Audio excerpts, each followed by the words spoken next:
नमस्कार दोस्तों, best to education YouTube channel पर आपका स्वागत है। ये रीट संस्कृत के लिए जो रीट भर्ती है संस्कृत के लिए मॉडल पेपर है और इसके अंदर टोटल 15 प्रश्न है व्याकरण के।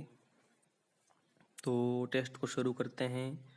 जो हमारा पहला प्रश्न है वो प्रश्न है प्रत्याहारा कति संति। आपको भी मन में या वीडियो को स्किप करके जवाब देने कितने सही होते हैं देखते हैं।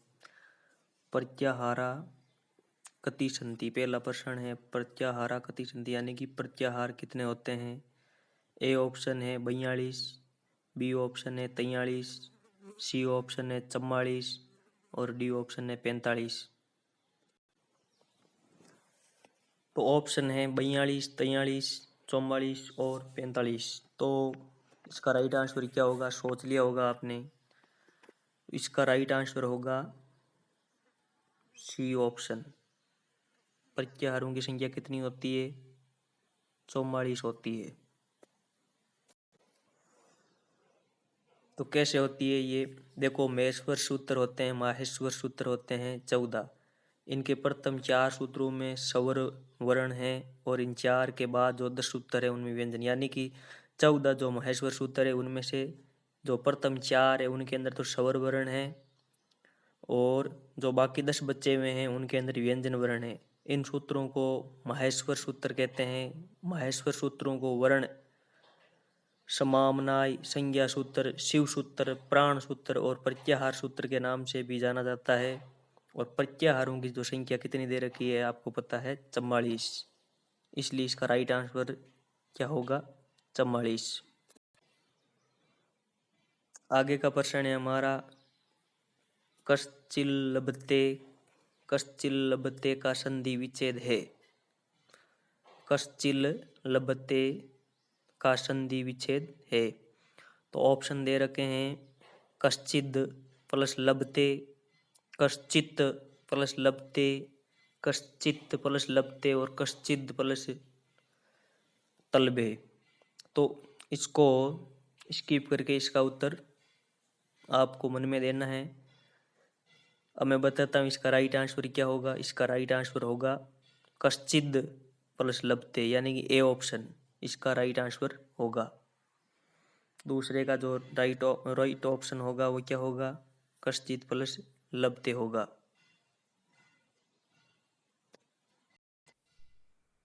तो इसके अंदर राइट ऑप्शन है वो ए क्यों होगा, तो इसके अंदर संधि कौन सी है, व्यंजन संधि है। और व्यंजन के अंदर परस्वर्णत्व संधि है। एक सूत्र होता है तोरली, ये सूत्र प्रस्वर्ण विद्यायकम सूत्र होता है। इसका अर्थ क्या होता है, ते वर्ग के बाद में यदि ले आए या ले आवे तो ते वर्ग के स्थान पर परस्वर्ण आदेश हो जाता है। पहचान, इस संधि के बीच में ले यानी कि आधा ले और पूरा ले आएगा, लल आएगा। ये इस संधि की पहचान होती है। ते वर्ग का क्या हो जाता है इसके अंदर ले। अगर ते वर्ग के बाद में क्या आए, ले आए तो जैसे उदाहरण देख लीजिए आप, तद प्लस लीन, तो ते वर्ग का क्या आया यहाँ पर दे। इस दे के बाद में ले आ रहा है तो दे का क्या हो जाएगा आधा ले। तो तद प्लस लीन तल्लीन, जगत प्लस लिए थे जग लिए थे, महेत प्लस लाभ महल लाभ, हनुमान प्लस लंकाम हनुमालंकाम, कुशान प्लस लाती कुंसाल लाती, धीमान प्लस लिखती धीमान लिखती, उद प्लस लंगनम उल्लंघनम, तत् प्लस ले क्या हो जाएगा तल्ले, उद प्लस लेख उल्लेख, चिद प्लस लीन चिल्लीन, विद्युत प्लस लेखा विदुलेखा विदुल्लेखा, महान प्लस लाभ महालाभ, कश्चिद प्लस लभते कश्चिल लभते, क्या हो जाएगा इसका कश्चिल लभते। ये इसका राइट आंसर हुआ। आगे देखिए क्वेश्चन नंबर 3, सापी का संधि विच्छेद होगा। सापी का संधि विच्छेद क्या होगा। पहला ऑप्शन है सा प्लस अपी, दूसरा ऑप्शन है से प्लस अपी, तीसरा ऑप्शन है शह विसर्ग लगा हुआ प्लस अपी और डी है कोई नहीं। तो इसका राइट आंसर होगा ए ऑप्शन। इसका जो राइट आंसर होगा वो क्या होगा, ए ऑप्शन, सा प्लस अपी, सापी होगा, दीर्घ संधि हुई है। अगला प्रश्न, जनहितम में कौन सा समास है? जनहितम में कौन सा समास है? तो जनहितम के अंदर पहला ऑप्शन दे रखा है द्वितीय तत्पुरुष, बी में दे रखा है चतुर्थी तत्पुरुष, तीसरे ऑप्शन में षष्ठी तत्पुरुष और डी में दे रखा है पंचमी तत्पुरुष। तो जनहितम में समास बताना है, तो जनहितम में समास होगा चतुर्थी तत्पुरुष। कौन सा समास होगा? चतुर्थी तत्पुरुष। तो देखिए चतुर्थी तत्पुरुष समास क्या होता है। बलि, हित, सुख, रक्षित और अर्थ शब्दों के, मतलब इनके अर्थ में जो शब्द आते हैं, शब्दों के साथ चतुर्थ्यंत शब्दों का समास होता है। जैसे यूप दारू, इसका क्या होगा? यूपाय दारू, यज्ञ के लिए लकड़ी। भोजाननम, भोजनाय अनम, भोजन के लिए अन्न। वर्त फलम, वर्ताय फलम, व्रत के लिए फल। भूत बलि, भूतेभ्य बलि, जीवों के लिए बलि। काक बलि, काके भे बलि, कौओं के लिए बलि। नर सुखम, नराय सुखम, मनुष्यों के लिए सुख।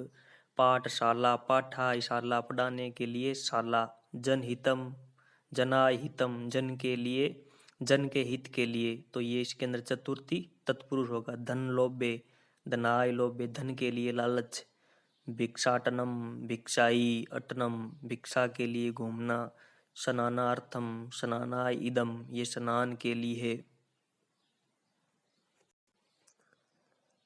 तो इसका राइट आंसर क्या हुआ? 4 नंबर का चतुर्थी तत्पुरुष। अगला प्रश्न है 5 नंबर, नीलकंठ है व नीलकंठम में कर्मशी समास है। तो इनके अंदर कौन सा समास है, कौन सा ऑप्शन सही होगा? ए ऑप्शन में दे रखा है बहुवीरी व क्रमधारीय, बी में दे रखा है क्रमधारीय व बहुवीरी और सी में दे रखा है दबंध व क्रमधारीय और डी में दे रखा है क्रमधारीय व अव्ययीभाव। तो इसका राइट आंसर होगा ए ऑप्शन, बहुवीरी व क्रमधारीय। इसका राइट आंसर होगा। नीलकंठ है में बहुवीरी है और नीलकंठम में क्रमधारीय है। तो देखिए ये कर्मधारय समास के उदाहरण। वीर पुरुष है, वीर है चे अश्व पुरुष। कृष्ण सारंग, कृष्ण चे अश्व सारंग। श्वेता सौ, श्वेत चे अश्व अश्व। उत्तम जना, उत्तमा चे इमे जना। महाराज, महान चे अश्व राजा। छिंद्रुम, छिन चे अश्व द्रुम। महादेव, महान चे अश्व देव। महर्षि, महान चे अश्व ऋषि। उदार जन, उदार चे अश्व जन। पीताम्बरम, पीतम चे तद अम्रम। नीलाम्बरम, नीलम चे तद अम्रम। श्वेताम्बरम, श्वेतम चे अम्रम। श्वेतपत्रम, श्वेतम चेदम पत्रम। सुंदर नारी, सुंदरी चे सा नारी। महाप्रिया, महती चे सा प्रिया। दीर्घ रज्जु, दीर्घा चे सा रज्जु। उच्च वृक्ष, उन्नत चे अशो वृक्ष है। उत्तम पुरुष है, उत्तम चे अशो पुरुष है। परम पुरुष, परम चे अशो पुरुष। महाव्याकरण, व्याकरण, महान चे अशो व्याकरण।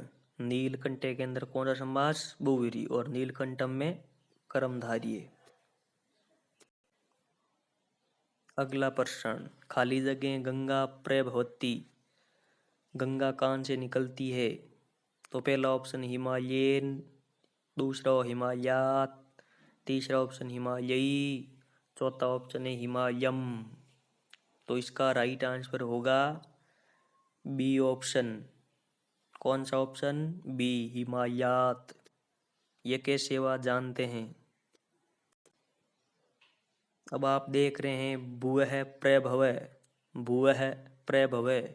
भूवः का अर्थ होता है प्रकट होना और प्रभवे, प्रभवे का अर्थ होता है प्रथम उत्पत्ति स्थान, उद्गम स्थान, प्रथम प्रकाश स्थान की अपादान संज्ञा होती है। मतलब जो चीज जहाँ से प्रकट हो रही है उस स्थान की क्या होगी? अपादान संज्ञा। इसलिए यहाँ पर राइट ऑप्शन हमारा क्या होगा? हिमालयात। हिमालयात गंगा प्रभवती, हिमालय से गंगा निकलती है। इसी प्रकार वृक्षात पत्राणि प्रभवन्ति, वृक्ष से पत्ते निकलते हैं। काश्मीरात वितस्ता नदी प्रभवती, काश्मीर से वितस्ता नदी निकलती है। यज्ञात भवति पर्यजन्य, यज्ञ से वर्षा उत्पन्न होती है। तो यहाँ पर हिमालयात होगा, हिमालयात गंगा प्रभवती। अगला प्रश्न देखिए 7 नंबर, बलवान में कौन सा प्रत्यय है? बलवान में कौन सा प्रत्यय है? कतवतु, सानच, मतुप, अनियर। तो बताइए इसके अंदर कौन सा प्रत्यय है? तो इसका राइट ऑप्शन होगा सी, मतु प्रत्यय होगा। बल शब्द है और इसके साथ में मतु प्रत्यय लगाने से क्या शब्द बनेगा? बलवान। किस प्रकार बनेगा आइए देखते हैं। देख रहे हैं आप, धन के साथ में मतूप लगा, धनवान। तो इसके रूप चलते हैं धनवान, धनवती, धनवत, इस प्रकार। सन है सनेवान, गुणवान, गंधवान, वर्णवान, ज्ञानवान। ये देखो बनने फलवान, बलवान, स्पर्शवान, मालावान, वृक्षवान, विद्यावान, है ना। और यहाँ निम्न शब्दों में वत आदेश नहीं होता है। वो कौन कौन से शब्द हैं?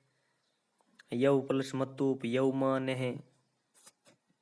द्राक्षा, द्राक्षा, मतूप, द्राक्षा मान है। प्रकाश प्लस मतूप, प्रकाश मान है। तो इनके अंदर मान आता है, मान शेष रहता है, मान है। अगला प्रश्न है, उदित्वा वे उक्तवा शब्दों में कर्मस्य धातु है।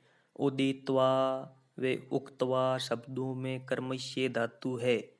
पहला ऑप्शन है वच्च प्लस उद्द, दूसरा ऑप्शन है उद्द प्लस उद्द और वच्च, और तीसरा ऑप्शन है वश और उस, और डी ऑप्शन है वच्च और उद्द। तो कौन सा ऑप्शन सही होगा? उदित्वा में कौन सी धातु है और उक्तवा में कौन सी धातु है? तो इसका राइट आंसर होगा बी। उदित्वा में उद धातु है और उक्तवा में वच धातु है। ये किस प्रकार हुई आइए जानते हैं। अब आप देख रहे हैं उस धातु के अंदर कत्वा प्रत्यय जुड़ने से उसित्वा बनता है। उसी प्रकार वद धातु के साथ में कत्वा जुड़ने से उक्तवा बनता है। उद के साथ कत्वा जुड़ेंगे तो उदित्वा, वच में कत्वा जुड़ेंगे तो उक्तवा। तो इसी प्रकार उक्तवा है, उड्वा है, सेवित्वा है, हसित्वा है, इक्षित्वा है। ये इस प्रकार इसके शब्द बनते हैं।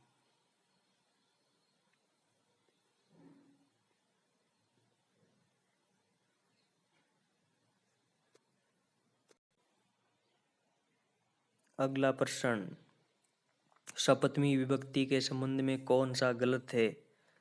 तो सप्तमी विभक्ति के संबंध में कौन सा गलत है? हरिषु, हरिषु ये सही है।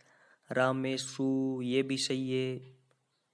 सी गुरुषु ये गलत है। जो रे के साथ में ऊ की मात्रा आएगी वो छोटी आएगी, यहाँ बड़ी लगा रखी है। और डी एकदम सही है, नदीसु। तो इसका राइट आंसर होगा सी। अगला प्रश्न, मह्यम में मूल शब्द व विभक्ति है मह्यम। तो मह्यम के अंदर कौन सा ऑप्शन सही होगा सोचिए आप।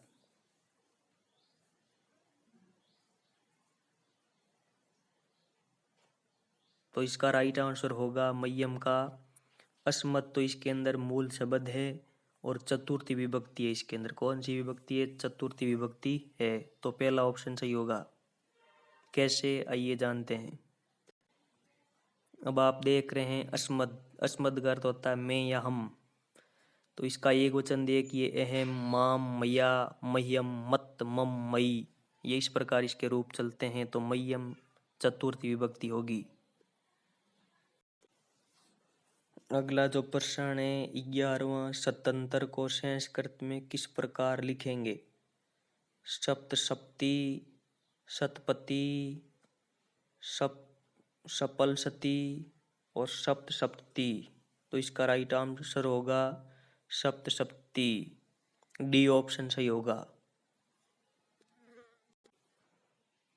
71 को लिखेंगे हम एक सप्तती, 72 को लिखेंगे द्विसप्तती, 73 को लिखेंगे हम त्रिसप्तती, 74 को लिखेंगे हम चतुसप्तती, 75 को लिखेंगे पंचसप्तती, 76 को षट्सप्तती, 77 को सप्तसप्तती, 78 को अष्टसप्तती, 79 को एकोनअशीति या नवसप्तती, 80 को अशीति।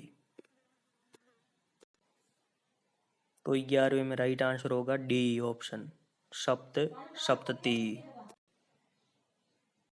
इस घड़ी के अंदर कितनी बजी है?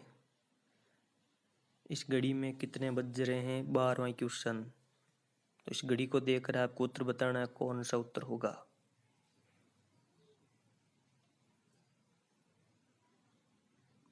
तो इस घड़ी के अंदर जो है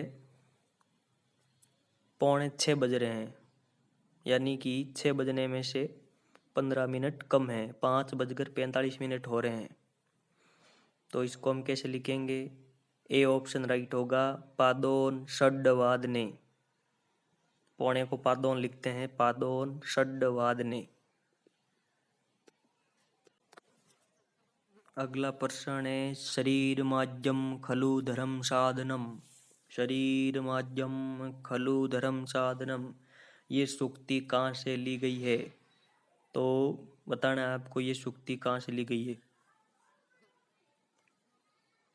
ये सूक्ति ली गई है कुमार संभव।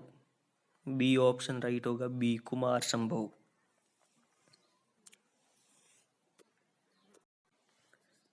अगला प्रश्न है हमारा, पिता सखायो गुरुवेः स्त्रियश्च ने निर्गुणानां हि भवन्ति लोके अनन्ये भक्ताः प्रियवादिनश्च हिताश्च वयाश्च भवन्ति राजन। इसमें कौन सा छंद है?